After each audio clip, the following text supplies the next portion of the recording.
Olá, estamos aqui para mais um programa As Pessoas Inspiram pela Vale TV. E hoje a pauta é super pertinente. A gente vai falar um pouquinho sobre reputação. E para falar sobre essa temática, que também deve estar nas agendas aí de muitos empreendedores e empreendedoras, líderes, eu vou chamar aqui a Fabiane Madeira, ela que é jornalista, também diretora e head de estratégia da F Reputação e Marcas Fortes. Seja bem-vinda, Fabiane. Oi, Eliane, obrigada pelo convite. Ai, que delícia falar contigo, né? E eu acho que é um assunto super pertinente, né, Fábio? Que a gente tá. Já vou te chamar de Fábio aqui, porque eu já conheço a Fábio há bastante tempo, né? E fica difícil às vezes chamar pelo nome. É verdade, a formalidade, né? Formalidade, né? Mas aqui a gente está num programa informal, né? A gente quer realmente aí passar uma mensagem positiva para as pessoas, né? Então, queria te perguntar, Fábio, assim, já no início aqui dessa entrevista, né, para as pessoas que não te conhecem, tu falar um pouquinho como é que essa pauta chegou na tua vida. É, essa pauta ela é resultado de 20 anos de comunicação corporativa, né, em que eu atendi clientes de vários portes, né, então eu comecei a minha vida profissional como repórter, né, de economia, editora, enfim, e daí fui indo cada vez mais para a comunicação corporativa, onde atendi desde pequenas empresas até multinacionais, né, e fazendo assessoria de imprensa, comunicação institucional, e até que há uns 4 ou 5 anos eu comecei a estudar sobre reputação de uma forma mais aprofundada, e há 3 anos eu reposicionei a minha empresa para que ela tenha um foco em reputação. Então, desde então, a gente vem trabalhando e o tema, né, o conceito surgiu mais forte aí depois com a pandemia, e desde então, por coincidência ou não, o assunto está cada vez mais em voga e o que é fundamental, né, para a perenidade dos negócios. É verdade. E a gente está vivendo, né, Fábio, um momento assim muito incerto, né? Acho que as empresas elas devem estar também preocupadas, né, com essa questão da reputação, né? Mas eu queria que tu falasse para a gente assim, dentro desse emaranhado de coisas, quando a gente fala em reputação, né? Tu trabalha muito a questão da assessoria de imprensa, né? Como é que se conectam essas duas palavrinhas, enfim, né? Como é que tu traz isso para o teu dia a dia? Primeiro vamos pensar o que é reputação, né, Eli? Beleza. A reputação é o que os outros pensam sobre a gente, a partir do que a gente faz e fala, né. Então é meio que, traçando um paralelo, é aquilo que a gente fala da vizinha, né. Lembra que a gente falava: "Ah, a vizinha é meio fofoqueira, a outra vizinha é assim, a outra vizinha é assado"? A gente faz esse mesmo exercício com as marcas e com as outras pessoas, sejam elas as que estão no noticiário, enfim, a gente faz esse mesmo exercício, muitas vezes inconsciente. E o que as marcas precisam fazer? Elas precisam construir, através, especialmente de práticas, né, e de discurso, num segundo momento, atitudes coerentes para que criem dentro na cabeça das pessoas, na memória das pessoas, um bom conceito sobre ela, né. Então a questão é essa, é como eu vou municiando o meu consumidor ou o meu público para que ele tenha um bom conceito sobre mim, né, para que quando eu precise, né, quando aconteça algum problema, ele me dê aí um voto de confiança e diga: "Não, essa pessoa ou essa marca, ela errou aqui, mas ela tem todo um histórico, positivo". Isso é reputação, né, é a gente cuidar. Isso significa que a gente passa o tempo inteiro cuidando de reputação. Esse é um processo que começa e não termina mais, né, porque todos os dias, né, a gente tem vários pontos de contato com os nossos clientes, e daí a gente está falando de cliente, mas isso vale para parceiros, para fornecedores, para vários stakeholders, né. Então a gente precisa estar sempre construindo essa imagem, positiva, na memória, né, das pessoas e dos nossos parceiros. E a assessoria de imprensa é das ferramentas que a gente usa dentro dos planejamentos de reputação, mais estratégicos. Por quê? Porque é ali que a gente consegue falar tanto com o cliente final, quanto com a própria imprensa. né, que é muitas vezes em momentos de crise quem vai noticiar as nossas crises, né, porque também isso é uma coisa que é fato, é só questão de tempo para a gente ter crise, né, qualquer marca hoje em dia vai ter alguma crise de imagem, né. Então, como é que a gente previne isso? A gente começa tendo um estabelecimento de conexões, de relações com a imprensa. Então, por isso eu considero a assessoria de imprensa um dos principais pilares de um bom planejamento de reputação. Uhum. E é interessante, Fábio, porque eu estava te ouvindo agora, né? Eu também sou ainda muito leiga, né? Acho que as pessoas que estão aqui talvez não tenham todo esse conhecimento também sobre a assessoria, né? Eu acho que tem uma coisa muito importante, né? Que eu acho que antes de colocar fazer essa percepção para o mundo externo, né? A gente tem que saber quem a gente é, e as empresas têm que saber também o que são, né? E eu acho que trabalhar essa pauta de identidade empresarial também é um pré-requisito, talvez, para que a comunicação de uma assessoria de imprensa tenha valor, gere valor, né? Exato, porque a assessoria de imprensa basicamente eu conseguir levar para os jornalistas, para os jornais, veículos, né, tradicionais e até para influenciadores digitais, a tua empresa, né, os valores, conseguir comunicar os teus valores, as tuas notícias, os teus propósitos, né. Então, quando a empresa tem esse tema de casa, vamos dizer assim, que hoje já não dá nem mais para chamar de tema de casa, né. Hoje em dia é o básico de uma empresa, a gente acaba tendo mais facilidade. Por quê? Porque a gente está trabalhando com verdade, com coerência, né, com coisas, com elementos que são reais, né. E a assessoria de imprensa, basicamente, o que que a gente faz? A gente busca espaços, qualificados para os nossos clientes, para contar as histórias deles, seja uma nova loja, seja um posicionamento, um investimento, um programa social, né. Então o que a gente faz é ligar os nossos clientes aos espaços corretos, né. Então, às vezes, vai ser uma estratégia de volume, então a gente tem que martelar em vários veículos, né. Outras vezes vai ser uma estratégia mais assertiva, então eu prefiro estar num colunista ou num espaço, mais qualificado, enfim, mas tudo de acordo com a necessidade do cliente. E uma coisa que a gente faz muito forte na F, a gente faz comunicação atrelada ao objetivo de negócio do cliente, né, porque não adianta só a gente fazer comunicação para ficar bonito, né. Então, e às vezes esse é um erro das empresas, né, sem estratégia. A gente sempre busca alinhar as nossas estratégias de comunicação aos objetivos de negócio do cliente, né, para que a gente Perfeito. possa colaborar com isso. Sim. Exatamente, né? São várias frentes, né, Fábio? E a assessoria de imprensa, essa questão da reputação é uma das formas, né, que pode agregar, de certa forma, o desenvolvimento, a evolução de uma organização, né? E tu Exato. comentaste, Fábio, olha só, ouvindo tu falar, tu disseste que a assessoria de imprensa, ela é uma das ferramentas, né? Eu queria que tu falasse, assim, das outras ferramentas que também existem para a gente trabalhar a questão da pauta da reputação. Tá, perfeito. Um pouquinho só voltando em cima do que tu estava falando agora, tem, levantamentos internacionais que mostram que a reputação, né, de uma empresa, ela responde por até 30% do valor de mercado dela, né. Então a gente não está falando de estoque, a gente não está falando de maquinário, a gente está falando de reputação, do que a Coca-Cola vale os bilhões, que ela efetivamente vale por conta só de fábrica? Não. É por conta do que ela entrega para a sociedade, né. É por conta da imagem que as pessoas têm sobre ela no seu imaginário, né, do conceito que as pessoas têm sobre essa marca. Então hoje se fala em 30% do valor de mercado. É muita coisa para a gente não cuidar, é um ativo muito importante para a gente deixar de lado.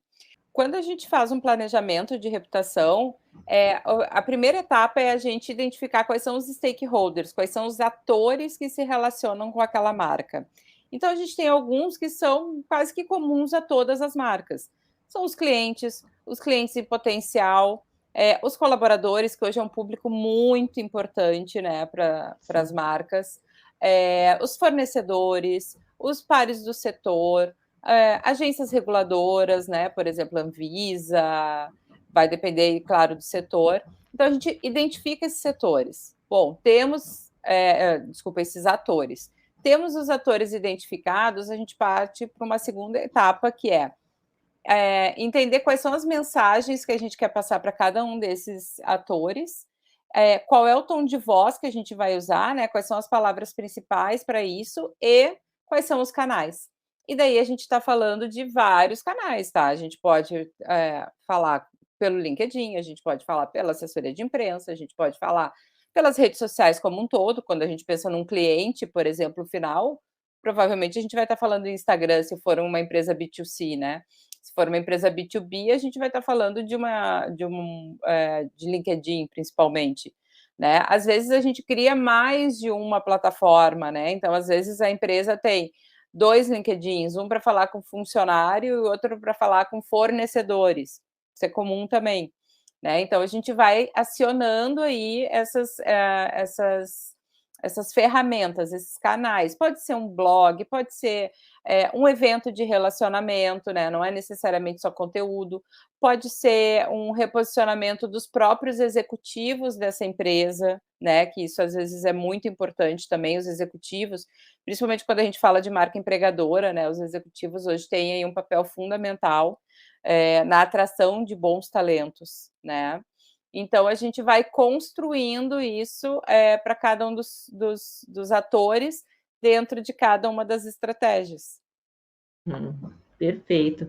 E tu sabe, Fábio, que eu estava pensando agora, né? A gente tem tantas coisas acontecendo hoje na mídia, assim, né? Eu queria que tu comentasse um pouquinho sobre essas empresas que estão, por exemplo, tendo esses problemas de gestão de crise, né? Se tu já teve alguma experiência dentro dos teus clientes, ou se tu viu alguma coisa na mídia, que tu pudesse explicitar um pouquinho mais na prática, né? O que realmente isso tem a ver com o que a gente está falando hoje aqui. Não, gestão de crise é todo dia, né? Então, assim, basta a gente olhar os jornais aí, a gente vai encontrar crise de todos os tipos, de todos os tamanhos, né? Desde um hospital lotado, por exemplo, isso é uma crise, né? Para aquele hospital ou para o sistema de saúde.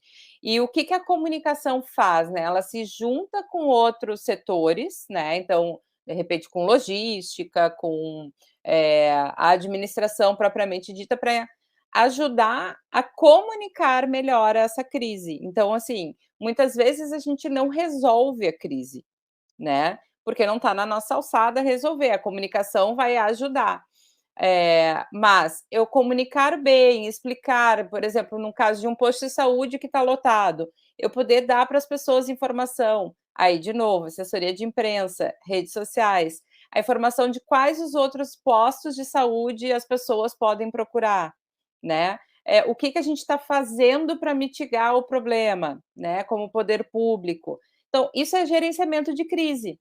E assim, vai sempre ter problema, né? Eu sempre digo, a crise é só uma questão de tempo.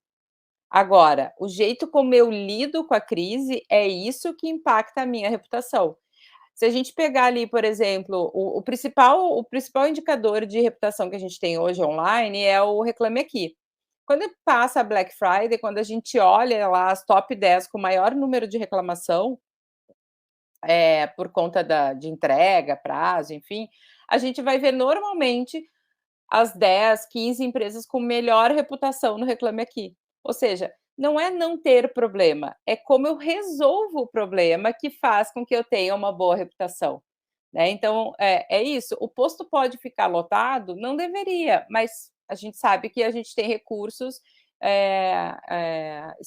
escassos, né, para tudo que a gente precisa. Bom, como é que eu trato a população? Com respeito, com informação correta, sem fazer ela ficar indo de posto em posto, né? É isso que faz com que o meu gerenciamento de crise seja correto, seja eficiente, né? Então, a gente está falando de um posto de saúde, que é uma crise praticamente diária dos gestores, mas a gente pode estar falando isso de uma pequena loja, né, que teve algum problema de atendimento com uma cliente que se sentiu humilhada, por exemplo, por alguma postura ou algum comentário, né? Então, a gente tem aí crise para todos os tipos, né? Pode ser um acidente, por exemplo, com uma pessoa dentro da tua loja, né?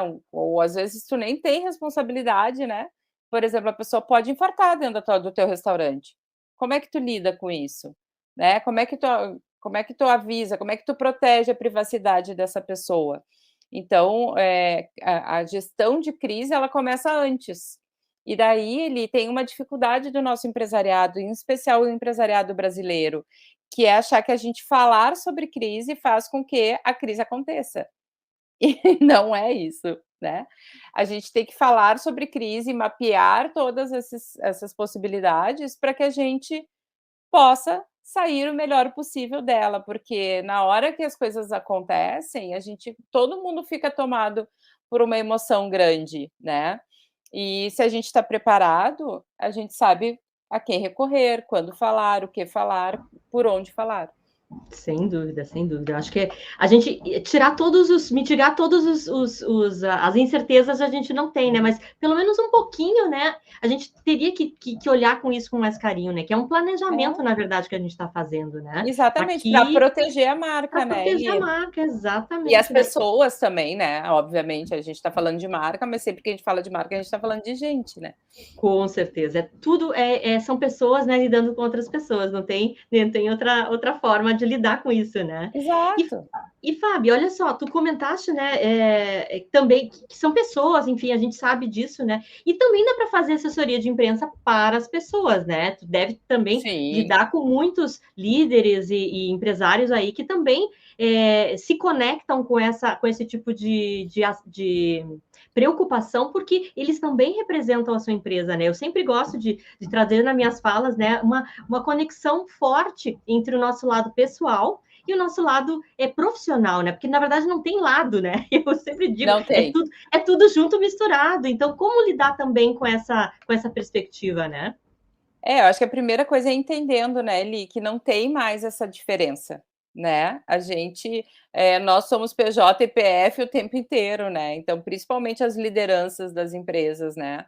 Elas são e serão cada vez mais cobradas e full time, né? Para que ela tenha posicionamento, para que ela entenda o que precisa ser dito, para que ela perceba os movimentos de mercado, né, e movimentos da sociedade de uma forma geral.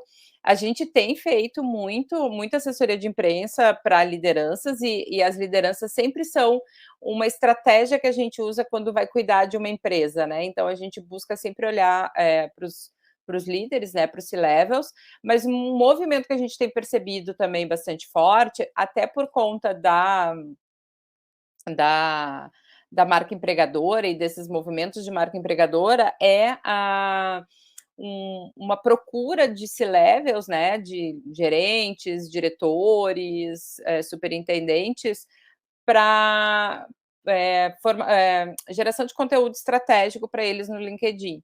A gente tem percebido isso, temos alguns projetos nesse sentido, em que a gente auxilia os C-levels a produzir esses conteúdos, reforçando sempre o que ele, na marca pessoal, fala, reforça o que a marca da empresa defende e os valores da marca. Então, a gente alinha estrategicamente o conteúdo do líder ao conteúdo da empresa, né? Então, por quê? Porque cada vez mais as pessoas buscam informações sobre com quem elas vão trabalhar.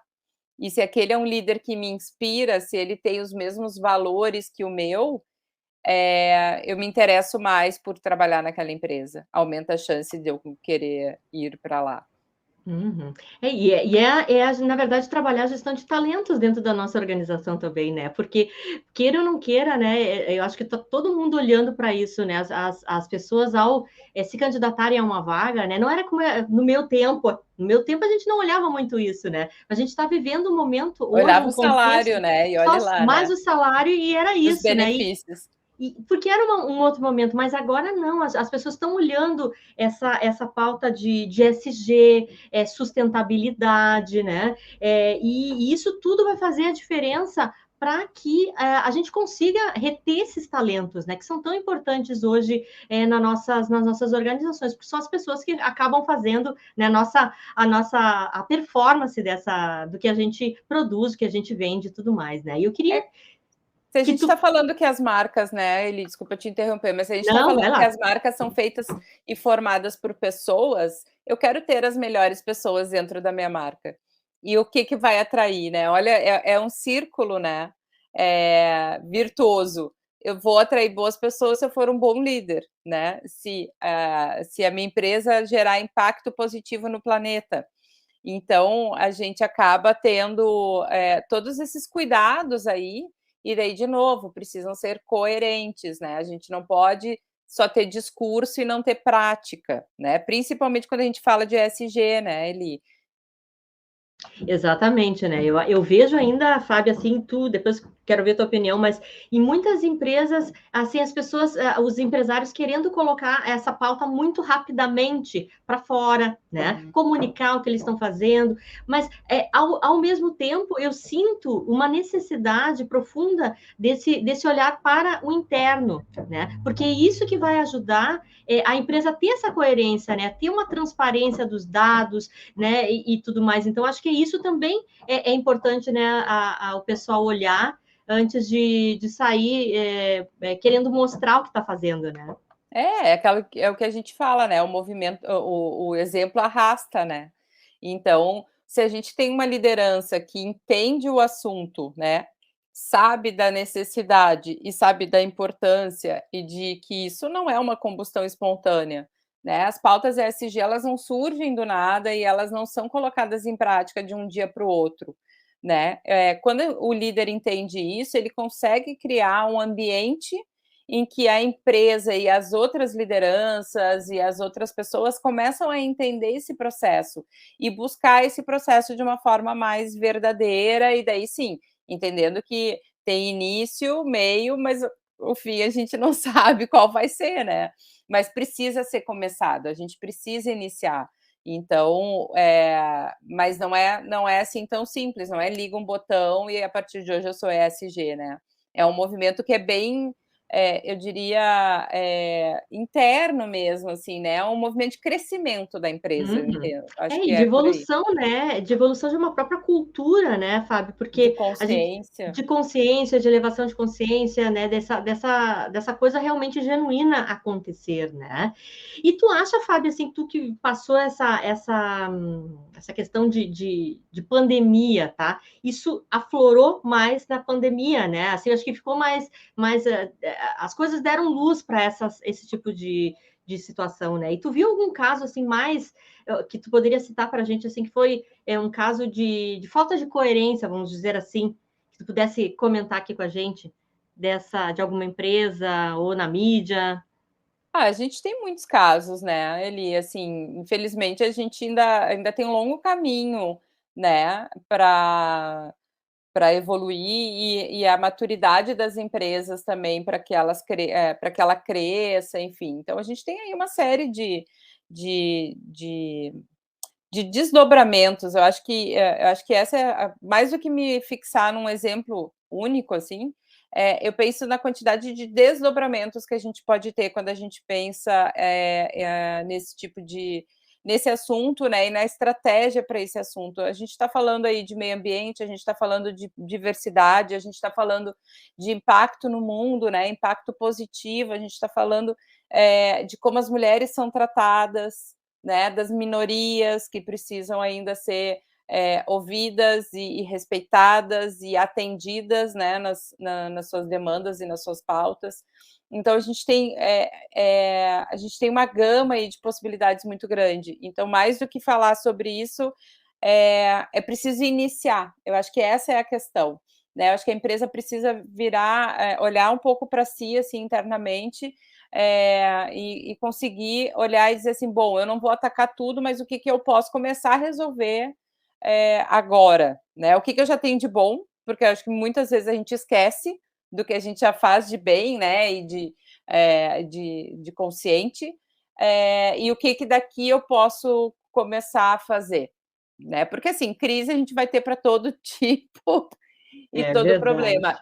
E a pandemia, só fazendo essa relação, a pandemia aflorou muito. Não à toa que a palavra reputação veio muito forte, né? Porque quando eu tenho pouco dinheiro, eu decido, né, onde eu vou comprar, com quem eu vou comprar. E daí o produto passa a ser commodity. Vou te dar um exemplo muito simples, tá? Final de semana eu fui comprar manteiga no supermercado. E daí as manteigas todas com valor X, e daí tinha duas que estavam com valor mais baixo. Uma uruguaia, uma paulista, zero gaúcha, tá? As gaúchas eram mais caras. Aí eu disse, bom, qual que eu vou comprar? A paulista ou a uruguaia? Vou comprar a paulista, porque pelo menos eu dou emprego aqui no nosso país. Isso é um critério de escolha para um consumidor. Pode ser a proximidade com o local, pode ser o fato de ser uma indústria nacional e não uma indústria estrangeira, porque a gente precisa gerar emprego aqui. Então, cada pessoa vai ter um critério. Quanto mais eu consigo fechar em torno dos critérios do meu público, e daí eu preciso conhecer meu público, mais eu me blindo da questão financeira, que a gente sabe que o dinheiro está escasso. Uhum, muito bem. Fábio, eu falei que ia ser muito rápido, tá? A gente já está acabando aqui. Eu queria que Ai, tu que pena. deixasse uma mensagem para o pessoal que está nos assistindo, deixasse as tuas redes sociais, como é que a gente acha, quem quiser saber mais, né? Como é que o pessoal te acha aí nas redes? Ou pode me achar tanto no LinkedIn quanto no Instagram, é Fabiane Madeira, né? Os dois são o mesmo ID ali. E quando tu me fez esse questionamento da frase, eu fiquei pensando muito no slogan que a gente assumiu para a F esse ano. E eu acho que ele faz muito sentido, que é a reputação é a verdadeira alma do negócio, não é mais a publicidade, né? É a reputação. Então, eu acho que é isso, assim. Então, se as pessoas puderem ter esse olhar, né, para esse tema, tenho certeza que as marcas vão sair mais fortes, mais sólidas e com ganhos aí de em muitas áreas. Muito bem. Gente, então agradeço aqui as pessoas que estão nos ouvindo, né, pela Vale TV, agradeço a ti, Fábio, por ter estado com a gente, compartilhar um pouquinho aí desse vasto conhecimento, né, na área da reputação, enfim. E até o próximo programa, As Pessoas Inspiram, na semana que vem. Um beijo no coração e fiquem com Deus. Obrigada. Bye, bye.